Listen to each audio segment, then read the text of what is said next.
ಎಲ್ಲರಿಗೂ ಮುಂಜಾನೆಯ ಶುಭಾಶಯಗಳು. ನನ್ನ ಹೆಸರು ರಶ್ಮಿ. ನಾನು 3ನೇ ತರಗತಿಯಲ್ಲಿ ಓದುತ್ತಿದ್ದೇನೆ. ಮೂರನೇ ತರಗತಿಯಲ್ಲಿ ಓದುತ್ತಿದ್ದೇನೆ. ಎಲ್ಲರಿಗೂ ಶುಭಾಶಯಗಳು. ಇಂದು ನಾವು ಕನ್ನಡ ರಾಜ್ಯೋತ್ಸವವನ್ನು ಆಚರಿಸುತ್ತಿದ್ದೇವೆ. ನವೆಂಬರ್ 1 ಕರ್ನಾಟಕ ರಾಜ್ಯವು ಅಸ್ತಿತ್ವಕ್ಕೆ ಬಂದಿತ್ತು. ನಮ್ಮ ರಾಜ್ಯದ ಭಾಷೆ ಕನ್ನಡ. ಇದು ನಮ್ಮ ಹೆಮ್ಮೆ. ನಮ್ಮ ನಾಡಿನ ಸಂತರು, ಶರಣರು, ಕವಿಗಳು ಹಾಗೂ ಹೋರಾಟಗಾರರನ್ನು ಸ್ಮರಿಸುವ ದಿನವಿದು. ನಾವೆಲ್ಲ ಕನ್ನಡವನ್ನು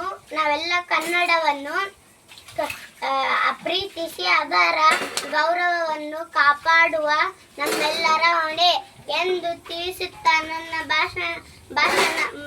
ಭಾಷಣವನ್ನು ಮುಗಿಸುತ್ತೇನೆ. ಜೈ ಕನ್ನಡ ತಾಯಿ, ಜೈ ಕರ್ನಾಟಕ ಮಾತೆ.